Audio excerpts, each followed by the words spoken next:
하는 예배소 교회는 하나님께서 사도 요한을 통하여 요한계시록을 기록하게 하시면서 당시의 사도들의 마지막 시대, 사도 요한이 사도들 중에 맨 마지막 죽었거든요. 이 사도들의 시대가 끝나는 시점에서 하나님께서 사도들이 가르쳤던 초대의 교회, 최초의 교회들, 여러 교회들 가운데 7개 교회를 택하셔서 그 교회를 언급하시면서 하나님께서 이 사도 요한에게 교회의 성도들에게 하시고자 하시는 말씀을 기록해 놓은 것이 요한계시록입니다.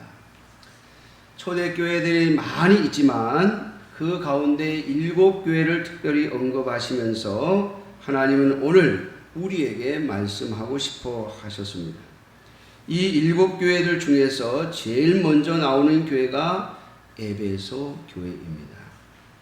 에베소 교회는 사도행전에 보면 사도 바울이 세운 교회이며 또 사도 바울이 3차 선교여행을 마치고 이제 자신의 생명이 끝날 것을, 다시는 이 선교여행을 하지 못할 것을 느끼고서 예루살렘의 결박이 자신을 기다린다고 하는 것을 알면서 예루살렘으로 돌아가는 길에 이 에베소 교회의 장로들, 지도자들을 꼭 만나고 싶어서 중간에 시간을 지체하면서 에베소 교회 장로들을 불러가지고 마지막 그들과 함께 대화를 했던 그런 교회가 바로 에베소 교회입니다.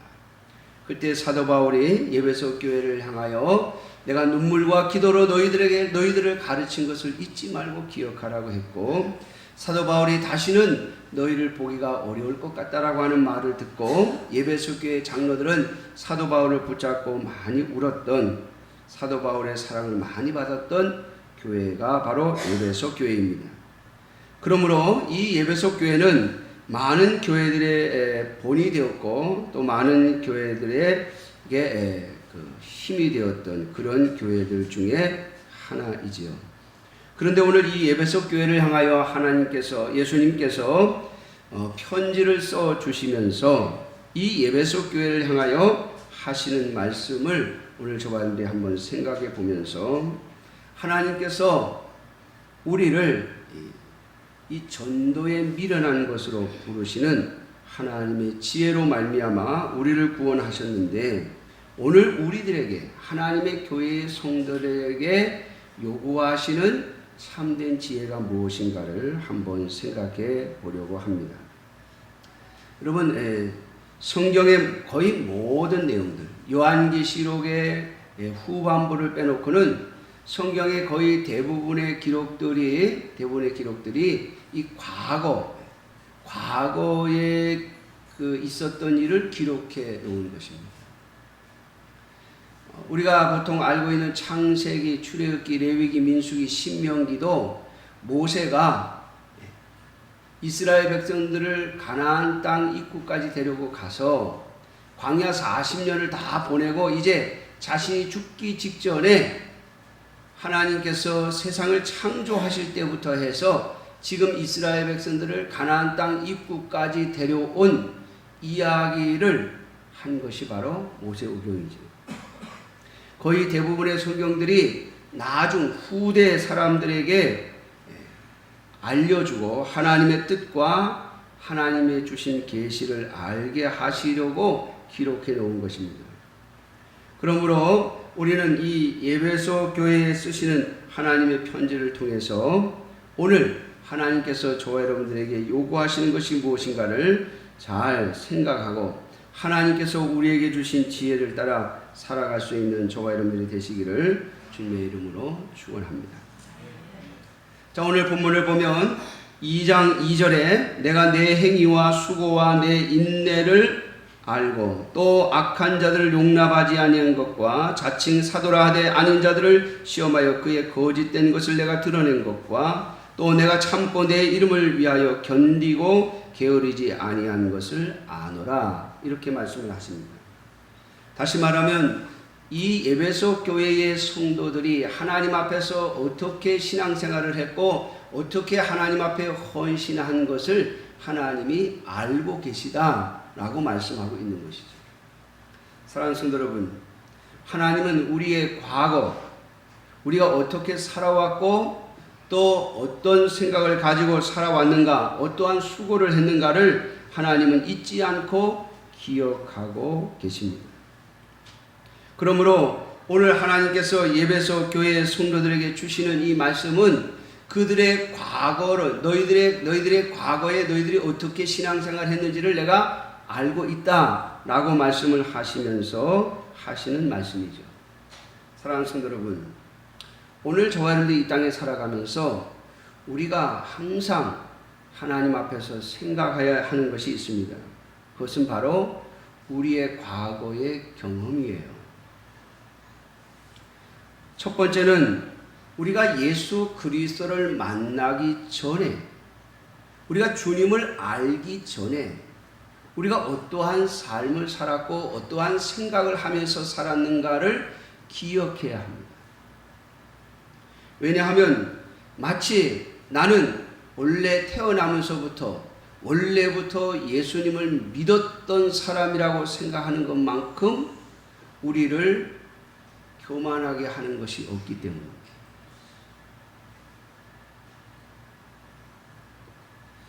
제가 목회를 하면서 가끔 조금 화가 날 때가 있어요. 마음에. 어떨 때 화가 나냐면 이제 막 신앙생활을 한 지 얼마 안 되신 분들, 또 연약한 분들을 보면서 먼저 믿은 성도들이 너는 왜 그렇게 살아? 왜 신앙생활을 그따위로 하느냐고 막 책망을 할 때 그때 좀 제가 마음에 화가 나요.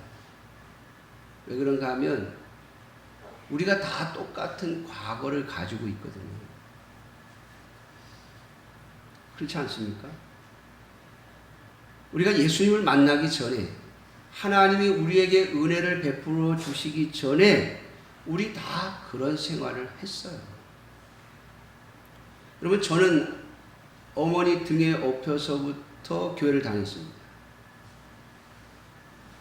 우리 보통 모태신앙이라고도 하고 그렇게 표현을 하는데, 어머님 등에 업혀서 어머니 뱃속에서부터 교회를 다니면 그 사람은 예수님 믿기 전에 삶이 없습니까? 아니에요. 여러분, 교회를 일찍 다녔다고 해서 그 사람의 신앙이 원래 태어나면서부터 예수 믿는 사람으로서의 신앙생활을 하는 게 아니에요. 그냥 어려서부터 부모님이 교회를 다니니까 다니는 거지. 그렇지 않습니까? 부모님이 교회를 다니니까 다니는 거예요. 또 제 기억으로는 제가 어렸을 때 교회가 재밌었어요. 왜냐하면 제가 어렸을 때는 집에 텔레비전도 없었고, 그다음에 무슨 요즘 아이들이 갖고 있는 무슨 게임기도 없었고, 컴퓨터도 없었으니까 그저 교회에 가서 많은 친구들과 어울리고, 또 교회 가면 선생님들이 또 기호해 주잖아요. 학교 선생님은 야단치고 그래도 때리고 그래요. 옛날에 제가 어렸을 때 학교 선생님들한테 많이 맞았어요. 학교 선생님은 때려도 교회 선생님은 때리는 법이 거의 없거든요. 그러니까 교회 선생님이 너무 좋은 거예요. 또 교회 가면 돈도 안 냈는데 간식도 주잖아요. 선생님들이 먹을 것도 사주고. 그러니까 교회 가는 게 너무 좋은 거예요. 교회 가는 게 재미있었어요. 무슨 믿음이 있고 신앙이 있어서 교회를 다닌 게 아니에요. 처음에는 교회 가는 게 재미있어서 교회를 다닌 거예요. 은혜를 받고 보니까 나도 옛날에 그랬구나 라고 하는 생각을 하는 거죠. 여러분, 우리가 예수님을 만나기 전에, 주님의 은혜를 입기 전에 우리의 신앙생활이 다 비슷해요. 각각 자기의 형편과 그리고 자기가 살아온 집안의 내력을 따라 살아가는 것 뿐이에요.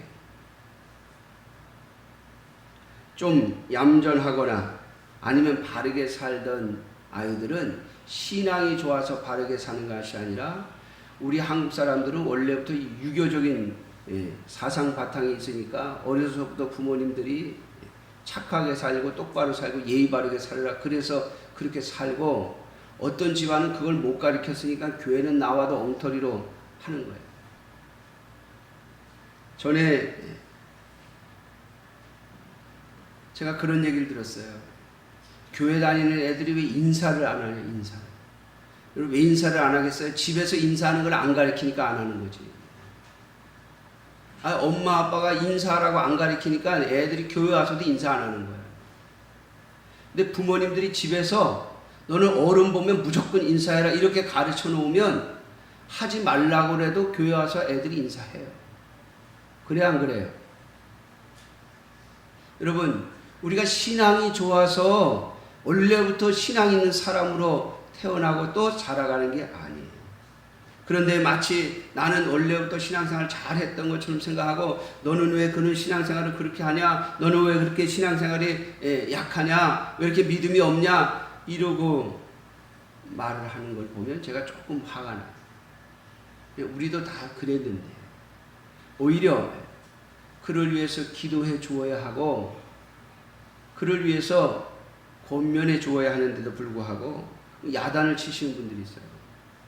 너는 집사가 돼가지고 왜 그러냐 그러는 분들이 있어요. 여러분, 먼저 우리가 우리 자신의 과거를 볼 줄 알아야 됩니다. 내가 어디서부터 왔는지, 내가 예수님을 만나기 전에 은혜를 받기 전에 어떤 사람이었는가를 여러분 잊지 말고 기억해 놓으셔야 합니다. 이걸 잊어버리면 우리 스스로 교만해지기 쉬워요. 여러분, 사도 바울은 주님을 위해서 30년을 선교 사역을 감당하고도 예수님 때문에 복음 전하는 것 때문에 이방인 선교를 위해서 그는 수없이 맞고 수없이 갇히고 수없이 죽을 고비를 넘겼음에도 불구하고 그는 디모데전서에 보면 자신을 뭐라 그러냐면 나는 죄인 중에 괴순이라 이렇게 말해요. 만삭되지 못하여 난 자와 같은 나에게도 은혜를 베푸셨도다 그렇게 말하고 있어요. 사도 바울은 자신의 인생이 끝날 때까지 하나님께서 자신에게 베푸신 그 은혜, 주님을 만나기 전에 자신이 하나님 앞에 행했던 그 과거의 행동들을 잊지 않고 있었어요. 그것은 자신이 어떤 자리에서 하나님 앞에 은총을 입었는가를 잊지 않기 위해서 그래요. 사랑하는 성도 여러분, 오늘날 우리 한국교회와 또 많은 성도들이 하나님 앞에서 온전히 살아가지 못하는 이유 중에 하나는 우리의 과거를 잊어버렸어요. 우리가 어디로부터 구원을 받았는지, 우리가 어떤 상태에서 하나님의 은혜와 은총을 입었는지를 우리가 잊어버리면 우리는 결코 살아갈 수밖에 없고 교만해질 수밖에 없음을 잊지 마세요. 두 번째로 오늘 여기 예배소 교회에게 예수님께서 하시는 말씀처럼 너의 과거의 신앙생활, 너의 신앙생활의 역사를 내가 알고 있다라고 말씀하고 있죠. 사랑하는 성도 여러분, 우리가 예수님을 믿고 나면 우리의 신앙이 바로 성장하는 게 아니에요. 저도 어려서부터 교회를 다녔고 제가 일찍이 하나님의 은혜를 입었기 때문에 저도 가끔 그런 생각을 해요. 그저 집사님이고 장로님이고 권사님이면 믿음이 이만큼은 되겠다라고 하는 생각이 항상 먼저 떠올라요. 그런데 제가 가졌던 이 생각을 하나님께서 이 생각이 좀 잘못됐다고 하는 것을 깨닫게 하신 일들이 여러 번 있어요. 옛날에 어느 장로님이요, 아주 믿음도 좋고 또 우리에게 헌신했던 장로님임에도 불구하고 목매달아 죽은 사람을 딱 보시더니 그게 무서워가지고 한 6개월을 안 오시더라고요. 근데 나중에 부활절 예배를 드리면서 그 무서움이 사라졌다. 부활절 그 일을 겪고 나서 그 다음에 돌아온 부활절 예배 시간에 이 부활에 대한 믿음과 확신이 생기고 나니까 이 죽음이라고 하는 것이 아무것도 아니구나라고 하는 그런 담대함이 생기더랍니다.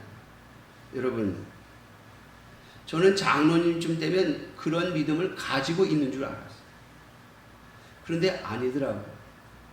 우리가 직분이 무엇이든지 간에, 신앙생활을 얼마나 했든지 간에 우리는 각각 신앙의 이 수준, 신앙의 정도를 가지고 있습니다. 그것이 다 다르다고 하는 것. 또 하나는 그 신앙의 깊이는 조금씩 자란다고 하는 것이에요. 처음부터 신앙의 깊이가 있는 자가 세워지는 것이 아닙니다.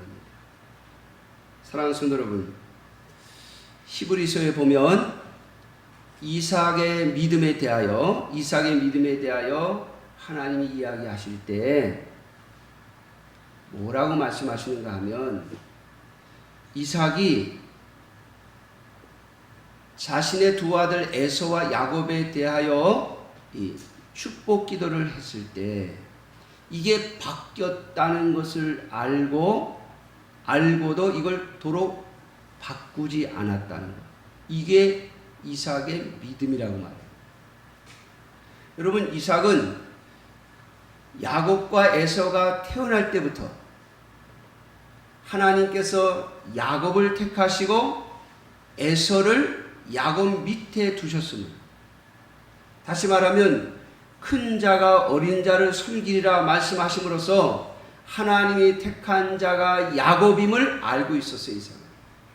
그럼에도 불구하고 그것을 인정하고 하나님 앞에서 그 하나님의 뜻에 순종하게 된 것은 그의 나이가 많이 들어 눈이 잘 보이지 않는 지경에 이르러서야 그 믿음이 생겼어요. 여러분, 우리의 신앙은 성장하는 것입니다. 자라나는 것이에요. 그러므로 처음부터 오늘 저와 여러분들이 가지고 있는 이 믿음, 우리가 가지고 있는 이 믿음의 정도가 처음부터 생긴 게 아니에요. 처음에는 그냥 교회 다니는, 처음에는 그냥 열심히 교회 다니는 그런 수준에서 시작해서 점점점 우리의 믿음과 신앙이 성장한다라고. 그러므로 사랑하는 성도 여러분, 오늘 저는 여러분들에게 이렇게 말씀드리고 싶습니다.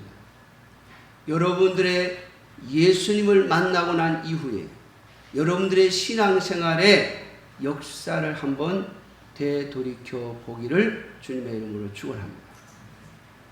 왜냐하면 이것을 알지 못하면, 이것을 해야 될 줄 모르면 우리는 큰 실수를 하기 때문입니다. 사랑하는 성도 여러분, 요즘 젊은 사람들은 전쟁이 뭔지도 또 6.25가 뭔지도 잘 모르고 살아갑니다. 그것은 우리나라 이 교육 당국이 큰 실수를 하나 했죠. 뭘 했냐면 학생들의 이 수업 과목 중에 국사를 선택으로 바꿔버린 적이 있어요. 최근에 들어와서 다시 이 국사를, 우리나라 역사를 이 필수 과목으로 돌려놓고 있습니다만은 꽤 오랜 시간 동안, 그래서 아이들은요 6.25가 뭔지를 모르고 자란 아이들이 많더라고요. 우리나라 역사를 중간에 빼먹어 버린 거예요. 안 가르친 거예요. 선택이라고 그러니까 여러분 공부해 보신 분들 알겠습니다만은 여러분 국사 시험이 그렇게 만만치가 않아요. 왜냐하면 연도 다 외워야지, 또 무슨 사건 이름 다 외워야지, 그리고 그 사건에 연관된 사람 이름 외워야지. 저도 암기하는 데는, 외우는 데는 제가 좀 잘하는 편이었는데도 불구하고 중학교, 고등학교 다닐 때 이 국사 시험만 보면요 점수가 제일 안 좋아요. 외울 게 너무 많아가지고 사람 이름, 연도, 사건 이걸 다 외워야 되니까 그걸 다 기억해서 시험을 봐야 되니까 그러니까 국사를 선택으로 만들어 놓으니까 학생들이 다 안 하는 거예요.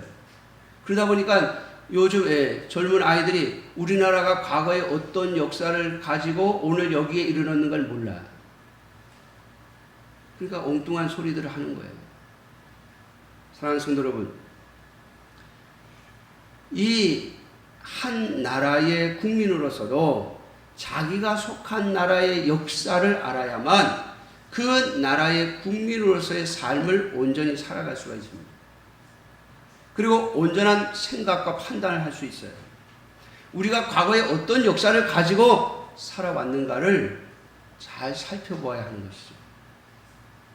사랑하는 성도 여러분, 그렇다면 오늘 우리 개인적인 신앙의 역사, 내가 어떻게 교회에 발을 디디게 되었고 내가 어떻게 신앙생활을 해왔고 또 어떻게 내가 은혜를 입었으며 어떻게 하나님의 교회에 다니게 되었는가, 그리고 내가 어떤 신앙생활을 해왔는가를 여러분 잘 살펴보아야 합니다. 뿐만 아니라 오늘 본문을 보면 4절에 그러나 너를 책망할 것이 있나니 너의 처음 사랑을 버렸느니라 그렇게 말씀하고 있습니다. 사랑하는 성도 여러분, 오늘날 많은 성도들이 신앙생활을 함에 있어서 하나님 앞에서 예수 그리스도에 대한 사랑 없이 신앙생활을 하는 사람들이 점점 많아지고 있어요. 그리스도에 대한 사랑 없이. 어느 목사님이 설교에서 그런 얘기를 하더군요.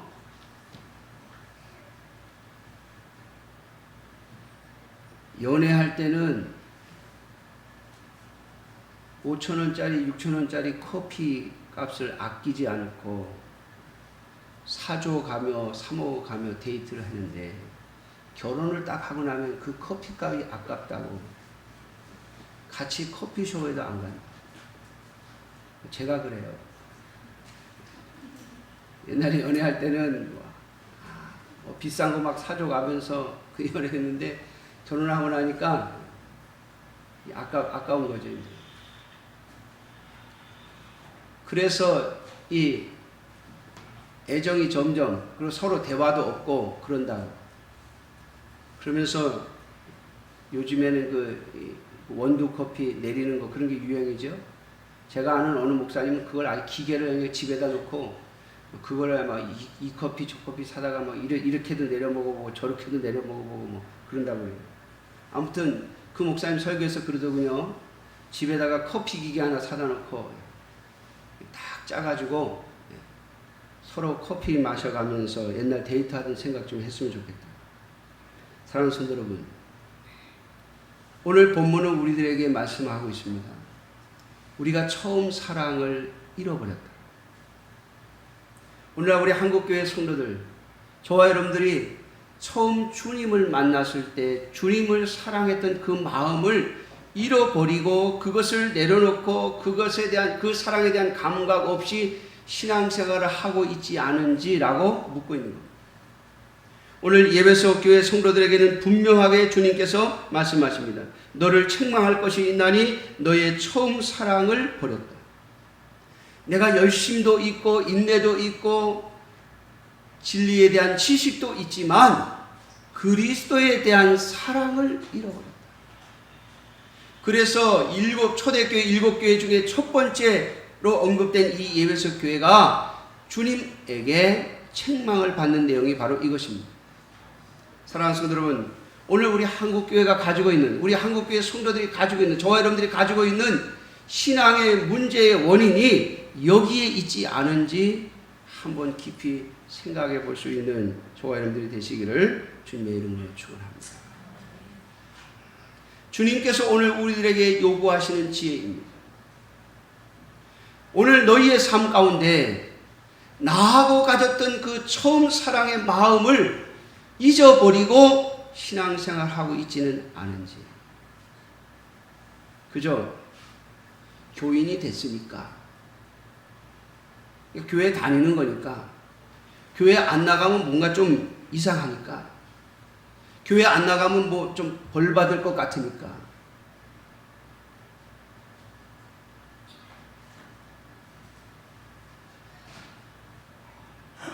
마치 남편이 짜증낼 것 같으니까, 아내가 짜증낼 것 같으니까 그냥 해주는 거예요. 그렇게 신앙생활을 하고 있지는 않은지 주님은 오늘 우리들에게 묻고 계시는 겁니다.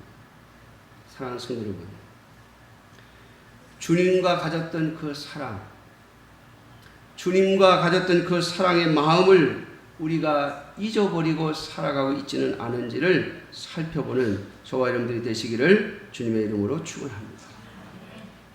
여러분, 사랑은 어떤 분이 그러죠? 사랑은 행동이라. 말이 아니고 행동이라. 오늘 주님도 말씀하십니다. 5절 말씀에 보니까 그러므로 어디서 떨어졌는지를 생각하고 회개하여 처음 행위를 가지라. 신앙적인 대화를 하다 보면 어떤 성도들은 이런저런 이야기를 하면서 내가 오늘 이렇게 신앙생활을 하고 있는 이유가 누구 때문이라고 얘기하는 분들이 많아요. 어느 목사님 때문에, 또 뭐 어느 집사님 때문에 내가 실망했고. 여러분, 정말 오늘날 우리 한국교회 안에 성도들을 실망시키고 또 심지어는 절망시키는 일들이 얼마나 많이 있는지 모릅니다. 시키거나 실망시키는 일이 있음도 인정합니다. 저 또한 성도들에게 실망과 절망을 가져다 준 일이 없었는지 생각해 보게 됩니다. 그러나 여러분, 그것 때문에 주님에 대한, 예수님에 대한 사랑을 버릴 수는 없잖아요.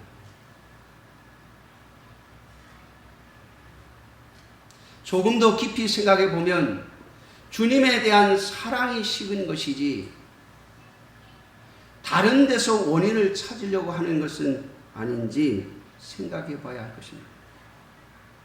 여러분, 한번 여러분들의 신앙의 과거를 되돌이켜 보십시오.